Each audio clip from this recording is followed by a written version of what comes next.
सम्मान। मनुष्य के जीवन में सम्मान का बहुत अधिक महत्व है। वो उसे अपने हृदय, अपने मन से जोड़कर रखता है। कदाचित इसीलिए हम शत्रु के सम्मान पर चोट पहुंचाते हैं ताकि उसे पीड़ा पहुंचाई जा सके। परंतु ऐसा करने से सावधान रहे मित्रों।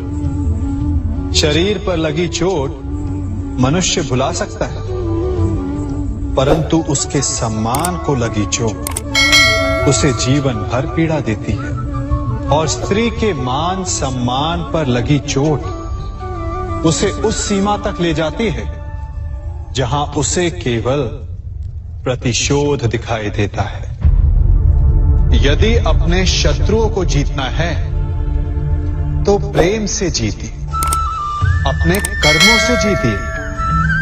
उन्हें अनुभव करवाइए कि उनसे भूल हुई है। किसी के सम्मान को ऐसी चोट ना पहुंचाइए कि वो आपका नाश करने पर उतर आए। स्मरण रखिए, किसी का अपमान करके आपके हृदय को कदाचित थोड़ा संतोष आ जाए, परंतु उस अपमान से आप कई हृदयों को आघात पहुंचाते हैं और अपने लिए एक शत्रु और बढ़ा लेते हैं।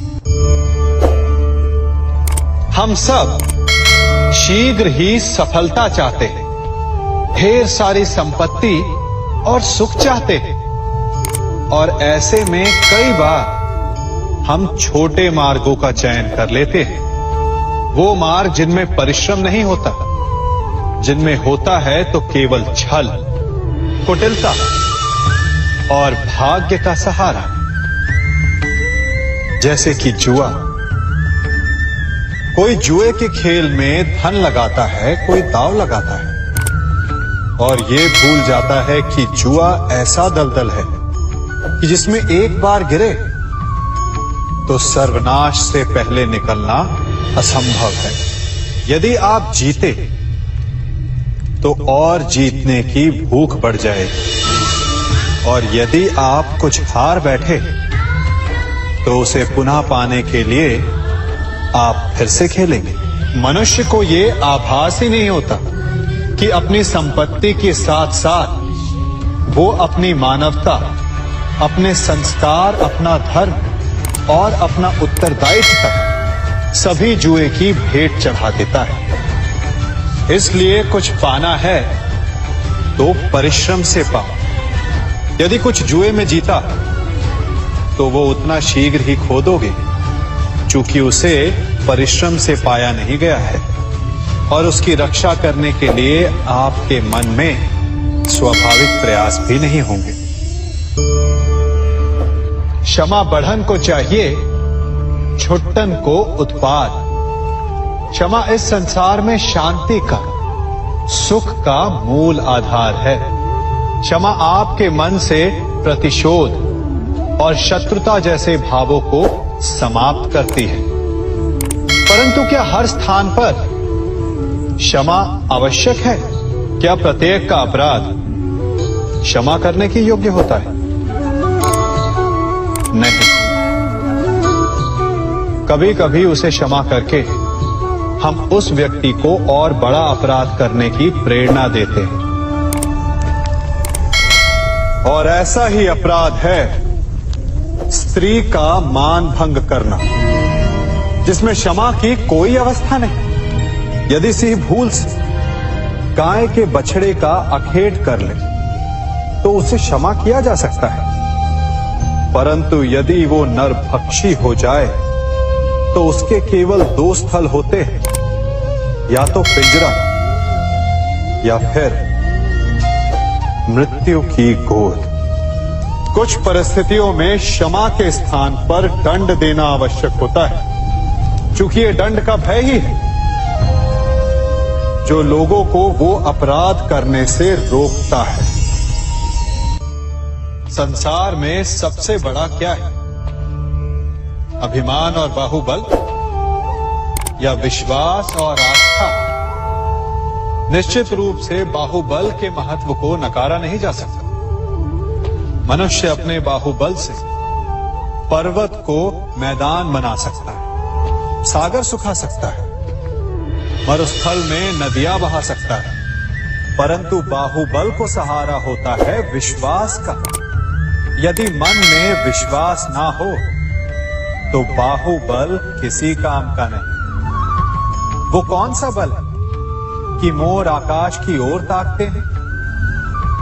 वो विश्वास ही तो है जिसके कारण वर्षा होती है और दोनों की प्यास बुझती है। परंतु जब पाप के बाहुबल का सामना धर्म के विश्वास से होता है तो बाहुबल हार जाता है और जीतता है विश्वास। विजय होती है आस्था की। यदि आप सत्य के मार्ग पर चल रहे हैं और आप अपने इष्ट में आस्था रखते हैं तो किसी भी पापी का बल आपका कुछ नहीं बिगाड़ सकता। कभी सोचा है हमारा जीवन भी उस रेत की घड़ी की भांति है? जो रेत नीचे गिर चुकी है वो हमारा अतीत है, जो अब भी ऊपर है वो हमारा आने वाला भविष्य है, और वर्तमान ये संकुचित स्थल है जहां से धीरे धीरे करके रेत गिर रही है। अर्थात हमारे पास जीने के लिए यही एक क्षण है। उसका उपयोग कैसे करना है ये हम पर निर्भर करता है। जो बीत गया उसका दुख मनाना है या जो भविष्य में होने वाला है उसकी प्रतीक्षा में क्रोध करना है। सब कुछ करने के लिए यही एक क्षण है। प्रसन्न रहना है तो उसके लिए भी यही एक पल है।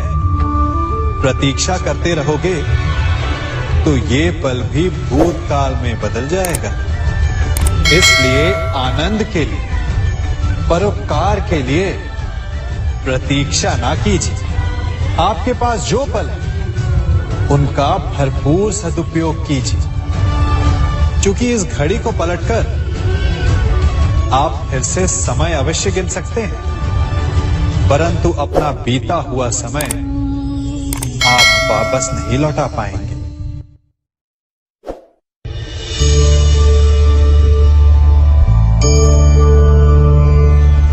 मनुष्य के जीवन में संतान का बहुत महत्व है। उस संतान के लिए वो कितने कष्ट सहता है, उसे पालता है, पोसता है, और यदि यही संतान संताप का कारण बन जाए तो क्या ये उसका दोष है? अधिकतर ये दोष हमारे लालन पालन का होता है। बचपन में बालक के हठ को मानकर हमें आनंद की अनुभूति अवश्य होती है, परंतु धीरे धीरे अपने बालक के हठ को मानकर उसके हठ के दास हो जाते हैं। एक हठी उद्दंड और असंस्कारी संतान उस सूखे वृक्ष के समान होती है कि यदि जिसमें आग लग जाए तो वो सारे वन को भस्म कर डाले।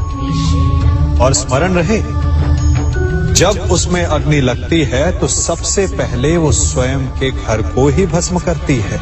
इसलिए जब आवश्यकता हो तो अपनी संतान के हठ का विरोध करें, उसे रोके, क्योंकि यदि समय रहते ऐसा ना किया गया तो भविष्य में इस समस्या के परिणाम गंभीर हो सकते हैं। प्रतिज्ञा, वचन, ये सब मनुष्य ने समाज को सही दिशा में रखने के लिए बनाए हैं। वो मनुष्य ही क्या जिसके जीवन में नियम ना हो, जिनका वो पालन ना करे, परंतु समय के साथ चलने के लिए नियमों को बदलना भी आवश्यक होता है, क्योंकि ये आज का समय ही तो है जो बीत जाने के पश्चात इतिहास बन जाएगा। यदि आवश्यकता पड़ने पर नियम और प्रतिज्ञा भंग ना की जाए, समय की मांग के अनुरूप अपनी प्रतिक्रिया ना बदली जाए, तो इतिहास हमें कभी क्षमा नहीं करेगा। आवश्यकता पड़ने पर आपकी तोड़ी हुई एक प्रतिज्ञा, एक बंधन कभी कभी पूरे मानव इतिहास को बड़े विनाश से बचा सकता है। इसलिए नियम, प्रतिज्ञा, वचन कुछ नहीं, कुछ है तो केवल समय।